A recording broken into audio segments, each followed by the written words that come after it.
Luke chapter 23. The whole company of them rose up and brought him before Pilate. They began to accuse him, saying, "We found this man perverting the nation, forbidding paying taxes to Caesar, and saying that he himself is Christ, a king." Pilate asked him, "Are you king of the Jews?" He answered him, "So you say." Pilate said to the chief priests and the multitudes, "I find no basis for a charge against this man." But they insisted, saying, "He stirs up the people, teaching throughout all Judea, beginning from Galilee even to this place." But when Pilate heard Galilee mentioned, he asked if the man was a Galilean. When he found out that he was in Herod's jurisdiction, he sent him to Herod, who was also in Jerusalem during those days. Now when Herod saw Jesus, he was exceedingly glad, for he had wanted to see him for a long time, because he had heard many things about him. He hoped to see some miracle done by him. He questioned him with many words, but he gave no answers. The chief priests and the scribes stood vehemently accusing him. Herod with his soldiers humiliated him and mocked him. Dressing him in luxurious clothing, they sent him back to Pilate. Herod and Pilate became friends with each other that very day, for before that they were enemies with each other. Pilate called together the chief priests and the rulers and the people, and said to them, "You brought this man to me as one that perverts the people, and see, I have examined him before you, and found no basis for a charge against this man concerning those things of which you accuse him. Neither has Herod, for I sent you to him, and see, nothing worthy of death has been done by him. I will therefore chastise him and release him."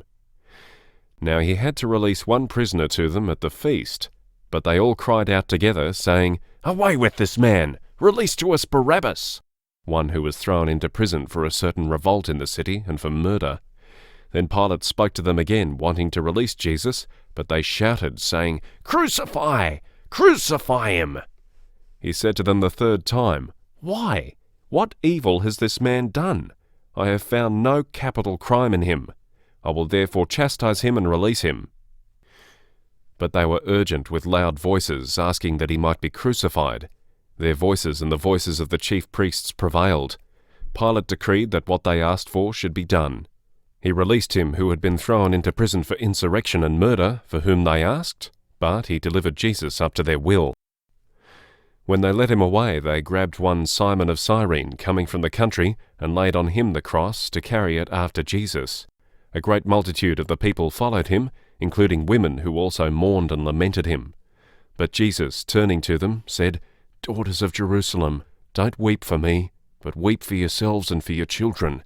For behold, the days are coming in which they will say, Blessed are the barren, the wombs that never bore, and the breasts that never nursed. Then they will begin to tell the mountains, Fall on us, and tell the hills, Cover us. For if they do these things in the green tree, what will be done in the dry?" There were also others, 2 criminals, led with him to be put to death. When they came to the place that is called the Skull, they crucified him there with the criminals, one on the right and the other on the left. Jesus said, "Father, forgive them, for they don't know what they are doing." Dividing his garments among them, they cast lots. The people stood watching. The rulers with them also scoffed at him, saying, "He saved others. Let him save himself, if this is the Christ of God, his chosen one." The soldiers also mocked him, coming to him and offering him vinegar and saying, "If you're the king of the Jews, save yourself." An inscription was also written over him in letters of Greek, Latin, and Hebrew, "This is the King of the Jews." One of the criminals who was hanged insulted him, saying, "If you're the Christ, save yourself and us." But the other answered and rebuking him said, "Don't you even fear God, seeing you're under the same condemnation? And we indeed justly, for we receive the due reward of our deeds, but this man has done nothing wrong." He said to Jesus, "Lord, remember me when you come into your kingdom." Jesus said to him, "Assuredly I tell you today you will be with me in paradise." It was now about the 6th hour, and darkness came over the whole land until the 9th hour. The sun was darkened, and the veil of the temple was torn in two. Jesus, crying with a loud voice, said, "Father, into your hands I commit my spirit." Having said this, he breathed his last. When the centurion saw what was done, he glorified God, saying, "Certainly this was a righteous man."